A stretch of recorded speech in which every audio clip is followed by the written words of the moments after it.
चलिए once again आप लोग को आरपीएम क्लासेस का यूट्यूब चैनल पे स्वागत है।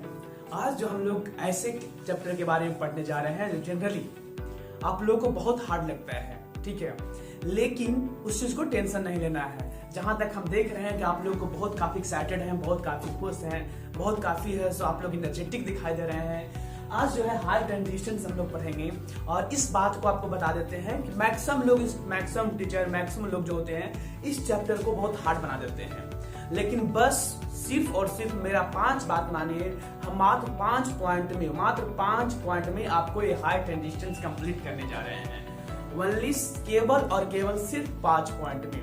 वो क्या है, आप जैसे कि पढ़े होंगे, देखिए हमको है सो ज्यादा फालतू बात करने नहीं आता है, टू द पॉइंट पढ़ेंगे हम लोग और सिर्फ आपको हम बोले कि इस चैप्टर को मात्र और मात्र हम 5 पॉइंट में कंप्लीट करने वाले हैं। कितने पॉइंट में कंप्लीट करने वाले हैं? 5 पॉइंट में। जहां तक कि आप लोग पढ़े होंगे tan 30 डिग्री का मान, tan 45 डिग्री का मान और tan 60 डिग्री का मान। इज इट क्लियर ना? क्या हम बोले कि आप लोग इसको पढ़े होंगे tan 40 डिग्री का मान, tan 30 डिग्री का मान और tan 60 डिग्री का मान। हम क्या बोले, फिर सुनिए, tan 30 डिग्री का वैल्यू होता है 1/√3, हाँ या ना? tan 45 का वैल्यू होता है 1 और tan 60 का वैल्यू होता है √3। Is it clear?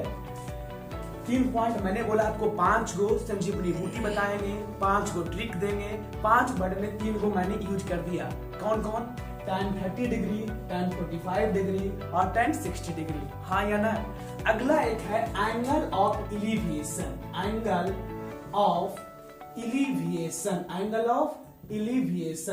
नेक्स्ट है एंगल ऑफ डिप्रेशन। मैंने क्या बोला कि आपको बस यही 5 पॉइंट है जिसपे पूरा का पूरा आपका टॉपिक बेस्ड है। पूरा का पूरा टॉपिक मतलब पूरा का पूरा जो चैप्टर है हार्ट एंड डिस्टेंस, वह सिर्फ यही 5 बिंदुओं पे 5 पॉइंट पे आपको बेस्ड है। आई वो समझ में? हम इसको एक 1 बाय 1 करके समझाते हैं कि क्यों बेस्ड होता है। अब आज हम बता रहे हैं पहला पॉइंट। 3 को तो हमको लगता है कि इसमें किसी को कोई इशू नहीं होनी चाहिए। जो आपको tan 30 degree equal to 1/√3, tan 45 equal to 1 और tan 60 इक्वल टू √3। हाँ एंगल ऑफ इलिविएशन हो गया, शेर और शेर नहीं हो तो एंगल ऑफ इलिविएशन। अच्छा, आप डिप्रेशन में कब जाते हैं? डिप्रेशन में आप जब जाते हैं जब आपको ऊपर प्रेशर होता है। आपको क्या होता है? प्रेशर होता है, आप डिप्रेशन में चले जाते हैं। मतलब देखने वाला चीज जो ऑब्जर्वर होगा, क्या होगा? जो ऑब्जर्वर होगा वो हाइट पे होगा, ऊपर होगा, और जो ऑब्जेक्ट होगा नीचे होगा, उसको हम लोग डिप्रेशन बोलेंगे। और यदि देखिए यहाँ ये आपका आंख हो गया, ये आंख होने का मतलब क्या हो गया? ये आपका ऑब्जर्वर हो गया। क्या हो गया? ऑब्जर्वर हो गया। क्या हो गया? ऑब्जर्वर हो गया। और किसी टावर है, यहाँ पे उड़ती हुई पक्षी को देख रहा है, मान लीजिए कोई बर्ड है। अब इसको ये देखेगा कि ये ऊपर देख रहा है ना, देख रहा है, ये ऑब्जेक्ट है। ये क्या है? ऑब्जेक्ट है। क्या है? ऑब्जेक्ट है। ये क्या है? आपका ऑब्जर्वर है। क्या है? ऑब्जर्वर है। ऑब्जर्वर कहाँ है? नीचे है। ऑब्जर्वर कहाँ है? नीचे है। देखो मैंने शेर और शेर नहीं हूं, ऑब्जर्वर नीचे रहेगा, ऑब्जेक्ट ऊपर रहेगा।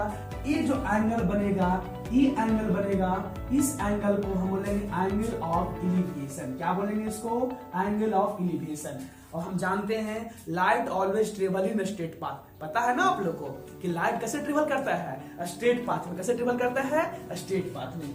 ये ऑब्जेक्ट जो है और ऑब्जर्वर के बीच में जो लाइन आ रहा है, इसे बोलेंगे लाइन ऑफ साइट। क्या बोलेंगे उसको? Line of site. Is it clear? तो हम क्या बोल रहे हैं कि इलिविएशन मतलब ऑब्जर्वर, देखने वाला नीचे, देखने वाला, ठेस भाषा में समझ लीजिए, जो देखने वाला होगा ना, देखने वाला नीचे रहेगा। कहाँ रहेगा? नीचे रहेगा। देखने वाला नीचे रहेगा, इसको बोलेंगे एंगल ऑफ इलिविएशन। क्या बोलेंगे इसको? Angle of elevation. क्या बोलेंगे इसको? Angle of elevation. ठीक है। और वही अब आइए देखने वाला को ऊपर ले लेते हैं। देखिए ये आपका आई हो गया, ये आपका कार आ रहा है, 19वीं सेंचुरी का कार है, मॉडर्न सेंचुरी नहीं है। ठीक है। ये आपका जमीन है, एक कार आ रही है। ठीक है। आपको यहाँ बैठा दिए हैं, कोई बिल्डिंग मान लीजिए, कोई हाइट टावर मान लीजिए, वहां पे आपको बैठा दिए हैं। ये आप ऑब्जर्वर हैं। क्या है? ऑब्जर्वर है। ये क्या है? ऑब्जेक्ट है। ये क्या है? ऑब्जेक्ट है। ये क्या है? ऑब्जेक्ट है। मतलब ऑब्जर्वर किसे कहते हैं? देखने।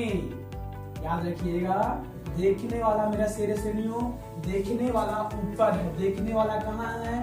ऊपर है। देखने वाला कहाँ है? ऊपर है।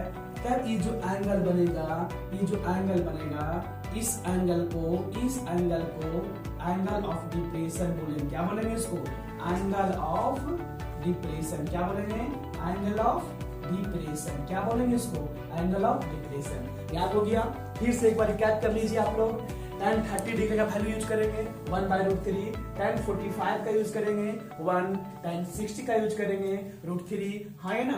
एंगल ऑफ एलिवेशन मतलब अब देखने वाला नीचे रहेगा, देखने वाला नीचे रहेगा तो एलिवेशन कहेंगे, और ऊपर रहेगा तो डिप्रेशन कहेंगे। ऊपर रहेगा तो क्या कहेंगे?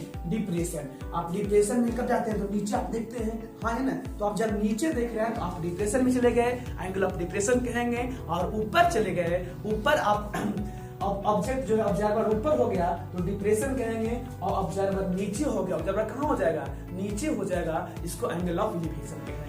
हाँ या ना?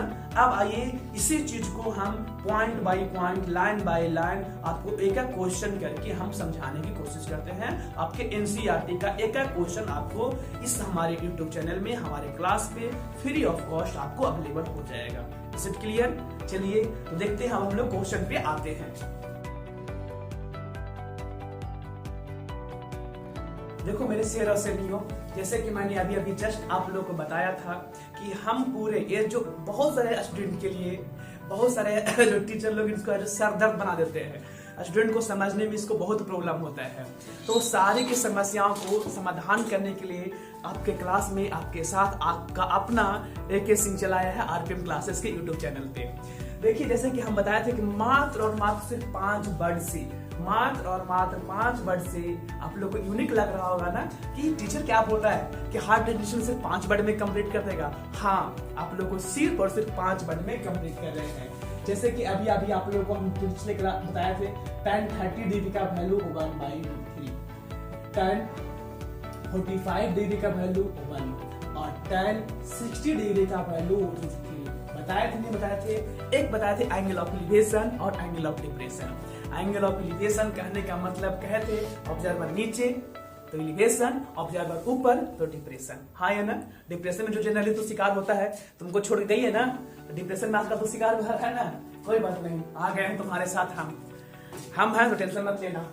चलो छोड़ गई है उसको छोड़ो, अब आप क्वेश्चन पे देखते हैं। अब जो हम बहुत बात बोले थे कि हाँ सही बोल रहा है आरपीएम वाला जो है चैनल, सही बोल रहा है या गलत बोल रहा है, आपको सिर्फ और सिर्फ यही 5 word tan 30 degree, tan 45 degree, tan 60 degree और एंगल ऑफ एलिवेशन और डिप्रेशन में ही कंप्लीट कर देंगे आपको। ठीक है, टेंशन लेने की जरूरत नहीं है। चिल मारिए, खुश रहिए और खूब जोश के साथ पढ़ने की कोशिश कीजिए। अब आपके साथ हम खड़े हैं। आइए चलिए देखिए एक क्वेश्चन है, इस क्वेश्चन से हम लोग समझने की कोशिश करते हैं। एनसीईआरटी का आपका 9.1 जो एक्सरसाइज उसका क्वेश्चन नंबर 1। क्वेश्चन क्या कर रहा है? क्वेश्चन रीड कीजिए, क्वेश्चन को एकदम बच्चा की तरह रीड कीजिए। आप ये मत माने कि आप अपने आप को 10th में है, बच्चा की तरह पढ़िए। A circus artist is climbing a 20 metre long rope मतलब समझ में आ रहा है ना? रस्सी। Which is tightly attached and tied from the top of a vertical pole to the ground. Find the height of pole if the angle made by the rope with the ground level is 30 degree. Is 30 degree. क्या कह रहा है कि एक circus में artist है, आप लोगों को तो पता ही है सर्कस लोग ऐसा दिखाते हैं। तो ये सर्कस जो है इसमें ये मान लेते हैं कि एक पोल है, ये भी क्या है? एक पोल है, और ये आपका ग्राउंड हो गया, ये आपका क्या हो गया? ग्राउंड हो गया। ये क्या हो गया आपका? अब यहाँ पे एक रस्सी यहाँ से बांधा हुआ है और रस्सी जो है टाइट बांधा हुआ है। कैसा बांधा हुआ है? टाइट बांधा हुआ है। ठीक है, ये जो है इसका रस्सी का जो लंबाई दिया हुआ है 20 मीटर दिया हुआ है। ध्यान सुनिए, इस circus artist is climbing a 20 metre long rope. ये आपका क्या है? पोल है। क्या है बाबू? पोल है। मेरे शेर और शेरनियों क्या है, ये आपका ए बी क्या है, पोल है। ए बी क्या है, पोल है। ठीक है, यहां लिख लीजिए suppose that A B be a pole. ठीक है, ए बी क्या है, पोल है। और उसमें आप ए कह सकते हैं कि ए आपका रस्सी है, रोप है। रोप की लंबाई दिया हुआ है 20 मीटर। कितना दिया हुआ है, 20 मीटर। कह रहा है कि जो रोप है which is stand tied to the top of the vertical pole to the ground if the angle made by the rope with the ground, ये आपका रोप है और ये आपका क्या है, ग्राउंड है। इसके साथ एंगल बनाया गया है, वो एंगल बोल रहा है 30 डिग्री है। कितना डिग्री है, 30 डिग्री है। कितना है, 30 डिग्री है। तो मेरे शेर और शेरनियों, आप लोग जानते हैं कि ये जो वर्टिकल है 90 डिग्री के सामने वाला साइड को हाइपोटेनस कहते हैं। क्या कहते हैं आप, हाइपोटेनस कहते हैं। क्या कहते हैं, 90 डिग्री के सामने वाला हाइपोटेनस कहते हैं, हाँ है ना। और ए आपका परपेंडिकुलर हो गया, ए आपका क्या हो गया, बेस। क्या हो गया, बेस। मतलब ए आपका परपेंडिकुलर है और ए आपका क्या है, बेस। क्या है, बेस है। तो यहाँ ये in triangle A B C angle B equal to कितना दिया हुआ है, 90 डिग्री। बी इक्वल टू कितना दिया हुआ है, 90 डिग्री। बी इक्वल टू कितना दिया हुआ है, 90 डिग्री। तो tan थीटा इक्वल टू आप लोग पढ़ते हैं परपेंडिकुलर बटा बेस होता है। क्या होता है, परपेंडिकुलर बटा base. tan theta equal to perpendicular बटा बेस। tan थीटा का वैल्यू 30 डिग्री दिया हुआ है, परपेंडिकुलर आपको P है और बेस कितना है, B है। बेस क्या है, B है। tan 30 डिग्री का मान अभी आप लोगों को वैल्यू बताया है 1/√3। कितना बताया है, 1/√3। देखिए मेरे शेर और शेरनियों, tan 30 के जगह पे कितना हम पुट करेंगे, 1/√3। क्या पुट करेंगे, 1/√3। आइए क्रॉस मल्टीप्लाई कीजिए। क्या कीजिए, क्रॉस मल्टीप्लाई। तो 1 इंटू बी करेंगे। 1 इंटू बी यदि हम करते हैं तो 1b होगा इंटू √p हो जाएगा, √3 इंटू p। मतलब हम कह सकते हैं p इक्वल टू √3p। हाँ या ना, हाँ या ना। आप लोग है जो बहुत पढ़े होंगे h square equal to p square, पढ़े हैं ना। h स्क्वायर इक्वल टू क्या पढ़े हैं, in triangle A B C angle लिखिएगा b इक्वल टू 90 डिग्री दिया हुआ है। b इक्वल टू क्या दिया हुआ है, 90 डिग्री। सो आप जानते हैं h square equal to p square plus p square. h square equal to क्या होता है, p square plus p square. बताइए h मतलब हाइपोटेनस, हाइपोटेनस कितना दिया हुआ है, 20। इज इट क्लियर ना। p कितना दिया हुआ है, p आपका है जो परपेंडिकुलर है, जबकि b इक्वल टू देखिए √3p है। b इक्वल टू क्या दिया हुआ है, √3p। क्या दिया हुआ है, √3p का स्क्वायर। Is it clear. तो हम जानते हैं, देखिए आप 20 का स्क्वायर कीजिएगा कितना होगा, 400। कितना होगा, 400 प्लस p स्क्वायर √3p का स्क्वायर। √3p का स्क्वायर यहाँ पे आप रफ वर्क कर लीजिए, रफ वर्क। ठीक है, तो √3p का स्क्वायर है, p का स्क्वायर मतलब √3p इंटू √3p। जानते हैं कि रूट के अंदर वाले को अंदर से मल्टीप्लाई करते हैं। कैसे मल्टीप्लाई करते हैं, रूट को अंदर वाले को अंदर से मल्टीप्लाई करते हैं। रूट के अंदर वाले को √3 इंटू 3 और p इंटू p। हम जानते हैं कि दोनों का बेस सेम है, तो पावर क्या होता है, ऐड होता है। पावर क्या होता है, ऐड होता है। क्या होता है, ऐड होता है। अब यहाँ देखिए √3 इसका पेयर लग गया, तो हम जानते हैं कि जिसका पेयर लग जाता है वो घर से बाहर हो जाता है। इसको रूट से क्या हो जाएगा, बाहर हो जाएगा। यहाँ क्या होगा, p स्क्वायर। कितना हो जाएगा, तो यहाँ 3p का स्क्वायर। बताइए यहाँ पे कुछ नहीं लिखा हुआ, इसका मतलब क्या लिखा हुआ है, 1। क्या लिखा हुआ है, 1 प्लस 3 करेंगे तो कितना होगा, 4। कितना हो जाएगा, 4। मतलब 400 प्लस 4p का स्क्वायर। 4p का स्क्वायर मल्टीप्लाई में है, इधर आना क्या होगा, बोलिए डिवाइड में। क्या चीज होता है, डिवाइड में। 4 से डिवाइड कीजिए 400 को, आपको 100 मिलेगा। p स्क्वायर, ये स्क्वायर में है, इधर रूट लगाइए। क्या लगाइए, इसको रूट लगाइए। ऐसे जनरली आप लोग को आता होगा कि 100 का स्क्वायर रूट क्या होता है, लेकिन उसके देखिए आप लोग को सिंपल तरीका और बता देते हैं। 100 का पहले प्राइम फैक्टर निकालिए। क्या कीजिए मेरे शेर और शेरनियों, 100 का पहले प्राइम फैक्टर निकालिए। ठीक है, खूब हंस रहे हैं आप लोग ना। मैम आप लोग को बेसिक से पढ़ाया जाएगा, टेंशन मत लीजिए इसके लिए। ठीक है, 25 हो गया, 5 हो गया, 5 हो गया, 5 हो गया। क्या हम 100 को लिख सकते हैं? 2 into 2 into 5 into 5 equal to 2।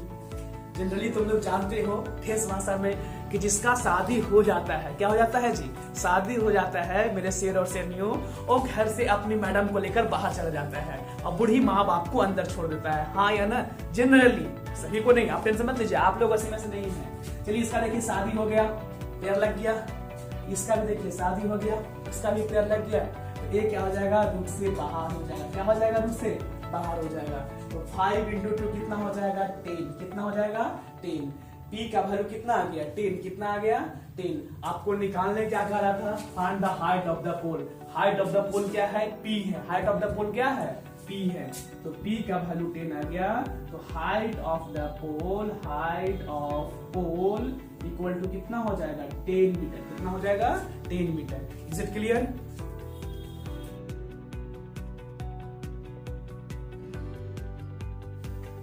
देखो मेरी शेर और शेरनियों, अब है जो आप लोग को बहुत चहेता क्वेश्चन, ठीक है, आप लोग को बहुत चहेता और बहुत ही अच्छा क्वेश्चन आप लोगों के सामने हम लेकर आए हैं। ठीक है, क्वेश्चन नंबर आपका जो है, एक क्वेश्चन का है, क्वेश्चन को ध्यान से पढ़ना है। ठीक है, मैथ का क्वेश्चन हो, फिजिक्स का क्वेश्चन हो, उसको इस ढंग से पढ़ाई करो, उसका आंसर कहीं और नहीं होता है, क्वेश्चन में ही आंसर छिपा होता है। आई रिपीट इट अगेन, ध्यान से यदि मैथ का या फिजिक्स का कोई भी क्वेश्चन आप रीड कीजिएगा तो आपको क्वेश्चन में ही आंसर आपको उसका दिखाई दे देगा। जैसे कि आइए, a tree break due to a storm. मान लीजिए एक बार आंधी आया था। क्या आया था जी? आंधी आया था। ठीक है, तुम लोग गए थे मिलने के लिए। ठीक है, अब मिलने के लिए गया था, उसमें क्या आया था? आंधी आया। अब भागना शुरू कर दिया। क्या भागना शुरू कर दिया? भागना शुरू कर दिया तो उसमें देखा कि एक पेड़ टूट गया। क्या टूट गया बाबू? पेड़ टूट गया। ले लीजिए, एक पेड़ है, ये तुम्हारा दिया, मान लेते हैं कि एक ट्री है, ट्री का नाम रख लीजिए AB। ट्री का नाम क्या रख देते हैं? AB। और तुम लोग जमीन पे खड़ा था। कहाँ पे खड़ा था? जमीन पे खड़ा था। मान लो ना कि जमीन पे तो खड़ा था। अरे जमीने पे मोड़ खा दिए, जमीने पे खड़ा होगा तो गधा पे नहीं खड़ा हो जाएगा, हम समझ सकते हैं। तो तुम लोग साथी हो, समझ रहे हैं इतना फीलिंग को। चलो अभी देखो, जमीन पे खड़ा था, आंधी आया। आंधी आने के बाद ए वाला पार्ट टूट गया। जमीन से कुछ दूरी के बाद यहां से मान लेते हैं कि ये पेड़ टूट गया है। क्या हो गया है? टूट गया। ये जब पार्ट टूटा तो टूटने के बाद जमीन को टच करेगा। क्या करेगा? जमीन को टच करेगा। हाँ या ना? ये क्या है? ये जो है ए वाला पार्ट, ए वाला पार्ट हम रिपीट कर रहे हैं, ध्यान से सुनिएगा। ए वाला जो पार्ट है टूटा, इस प्रकार से आपका था, पेड़ था, ये टूटा, टूटने के बाद इस प्रकार से झुक गया और झुकने के बाद जमीन को टच कर रहा है। किसको टच कर रहा है? जमीन को टच कर रहा है। ये पेड़ जो पार्ट है वो सेपरेट नहीं हुआ है। क्या नहीं हुआ है? सेपरेट नहीं हुआ है। क्या नहीं हुआ है? सेपरेट नहीं हुआ है, वो टच कर रहा है। किसको टच कर रहा है? ग्राउंड को। किसको टच कर रहा है? ग्राउंड को। कह रहा है कि a tree break due to a storm and broken part bend, झुक जाता है इस प्रकार से, so that the top of the tree touches the ground making an angle 30 degree with it. With it मतलब किसके से? आपको जो 30 डिग्री ग्राउंड से बना रहा है। कितना से बना रहा है? ग्राउंड से बना रहा है। The distance between foot of the tree to the point where top of the tree, top of the top touches the ground is 8 meter. कह रहा है कि distance from the foot of the tree, तो tree का foot कौन है? B point है। और ये जहाँ पे टच कर रहा है, जहाँ पे क्या कर रहा है? टच कर रहा है, इस पॉइंट को मान लेते हैं C। क्या मान लेते हैं इसको? C। तो क्या कर रहा है कि the distance between the foot of the tree, foot of the tree, tree का foot क्या है? AB। foot क्या है? AB। to the point where the top touches the ground is 8 meter। जमीन को टच कर रहा है, वो कितना दूरी पे है? 8 मीटर पे है। कितना दूरी पे है? 8 मीटर पे। Find the height of the tree। Find the height of tree। Find the height of tree। इसका मतलब इसको D मान लेते हैं, तो हाइट ऑफ ट्री क्या होगा? ABD प्लस CD, क्योंकि ये जो क्या है? ब्रोकन पार्ट है। ये वाला पार्ट ये जितना होगा वही इतना होगा ना, ये जितना होगा यही पार्ट इतना होगा। क्यों? क्योंकि यही वाला पार्ट टूटकर जमीन को टच किया है। किसको टच किया है? जमीन को टच किया है। इज इट क्लियर ना? तो देखो मेरे शेर और शेरियों, यहाँ पे आपको दिखाई देगा डी, बी और सी। डी, बी और सी एक ट्रायंगल दिखाई दे रहा है। वो भी कैसा ट्रायंगल है? तो राइट एंगल ट्रायंगल है। कैसा ट्रायंगल है? डी, बी, सी। आप देखिए यहाँ पे प्यार से देखने की कोशिश कीजिए। ये है डी है, बी है और सी है। ये एंगल कितना दिया हुआ है? 30 डिग्री। कितना दिया हुआ है? 30 डिग्री। ये कितना दिया हुआ है? 8 मीटर। कितना दिया हुआ है? 8 मीटर, है ना? चलिए तो यहाँ लिखेंगे सपोज दैट